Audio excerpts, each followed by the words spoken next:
I get it. You've been scrolling through a sea of gaming laptops that look like they belong in a sci-fi movie, only to end up with a machine that feels like you're still playing on a toaster. The hype around a 165Hz screen and a fancy RTX chip can make it hard to tell whether you're getting a real upgrade or just a pretty-looking slab of metal. That's why I'm diving into the GIGABYTE Gaming A18 today, to help you avoid the disappointment of buying a laptop that looks great on the listing but falls flat when you actually fire up your favorite titles. Link is in the description if you want to check the product details on Amazon. First off, the A18 sits in that sweet spot where a serious gamer meets a creator who needs extra horsepower for streaming or video work. The chassis is a thin 20mm slab that folds a full 180 degrees, so you can actually use it as a tablet-style workstation if you ever need to sketch or annotate a design on the go. That hinge is more than a gimmick. I've seen people prop the laptop flat on a desk while they're on a conference call, and it stays solid without wobble. The real test, though, is how the machine handles long gaming sessions and multitasking with heavy workloads. If you're the type who plays fast-paced shooters like Valorant or Apex Legends and you also want to stream your gameplay, the combination of an AMD Ryzen 7 260 processor and the NVIDIA GeForce RTX 5070 does more than just tick boxes. The CPU's 8 cores give you enough headroom to keep the encoding threads running while the GPU pushes 1440p frames at high settings. In my own testing, a 20-minute Cyberpunk 2077 session at medium-high graphics stayed above 60 frames per second, and the laptop never hit the thermal throttling wall that many thinner rigs encounter.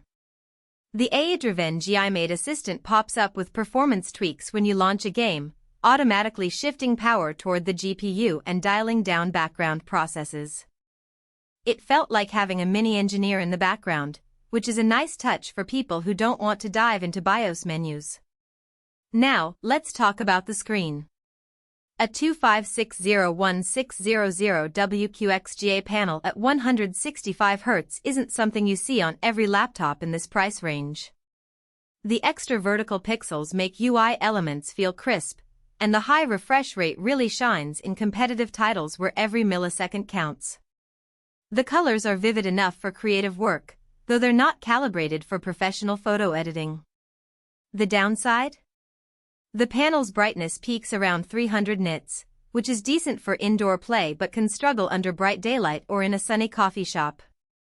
If you're planning to game on the couch with the lights off, you'll be fine. If you need a laptop that doubles as a mobile workstation for outdoor presentations, you might want a brighter screen. Battery life is a perennial pain point for gaming laptops, and the A18 is no exception. With the 99Wh battery, you can expect roughly 2 to 3 hours of mixed-use gaming for an hour, then some light browsing. That's enough to finish a quick session before you're tethered to a charger, but don't expect it to replace your desktop for marathon days. The real win here is the fast charging capability. A 30-minute charge gets you back to about 50%, which is helpful if you're jumping between classes or meetings. Storage and memory are where the A18 really flexes. A 1TB NVMe SSD paired with 32GB of DDR5 RAM means you can install a handful of modern games and still have room for large video projects. The SSD's read speeds are solid enough that level loads in Elden Ring felt almost instantaneous. The RAM runs at a high frequency, which helps with texture streaming in open-world games and also keeps your browser tabs from becoming a bottleneck when you're live streaming. Who should consider buying this machine? If you're a serious gamer who wants a portable rig that can also handle content creation, think streaming, video editing, or 3D rendering, the A18 offers a compelling mix of power and flexibility. It's also a good fit for students in game design programs who need a machine that can run the Unity or Unreal Engine while still being light enough to carry between lectures. The 180-degree hinge and the thin chassis make it easier to slip into a backpack compared to bulkier desktop replacement laptops. Who should skip it?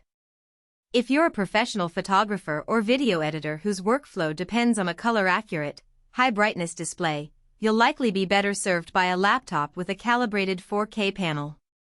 Likewise, if you primarily play low-intensity indie games or older titles, you're probably overpaying for the RTX 5070's raw horsepower.